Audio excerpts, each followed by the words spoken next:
I grabbed him by the flaps behind his swallowtail coat. I took a firm grip on his turkey red throat. I tied him tightly down upon that moving belt, jumped upon his stomach and then asked him how he felt. And then I pulled a lever at the head of the track. It said danger, do not touch, and it said forward, stop and back. There was a grinding roar like a thunderburst. The whole damn factory went into reverse.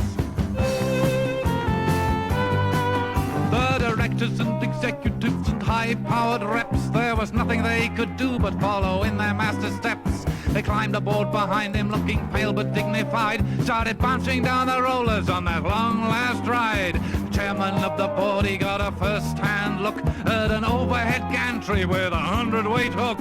He really looked impressed as it hit him between the eyes, then it stripped him of his pants as it bit into his flies.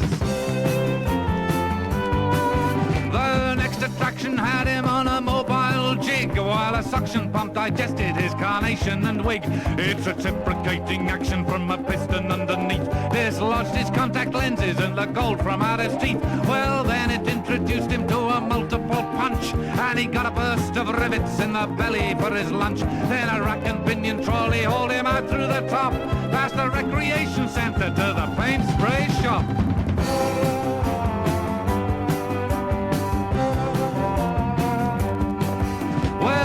In an attitude of deep repose, and he left it dripping buttercup cellulose. Then an iron grabber got him in its rusty jaws, swung him round the brickyard and then back in through the doors. Well, he landed in a ladle on an elevated grill, ran right down the centre of the foundry mill, and ended where they smelted all the mineral ores.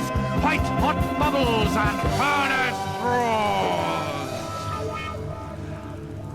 The chairman of the board rolled slowly over the men.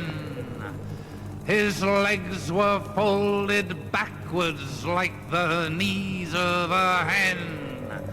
He was looking straight ahead between his shoulder blades. The tears were rolling slowly down his battered face. As he neared the throbbing cauldron, with his hands upraised, like a monarch in a state landau, he graciously waved. When his ankles hit the surface, they exploded in steam. He opened wide his mouth, and then he sang.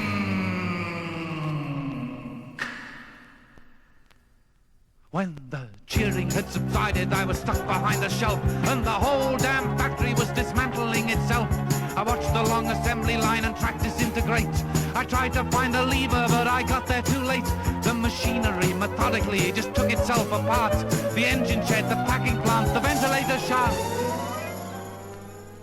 The dust and debris settled where the powdered mortar swept. In the unaccustomed sunshine, I stood up in the steps. A cool wind through me, blew my mind, and anyway, I wandered off.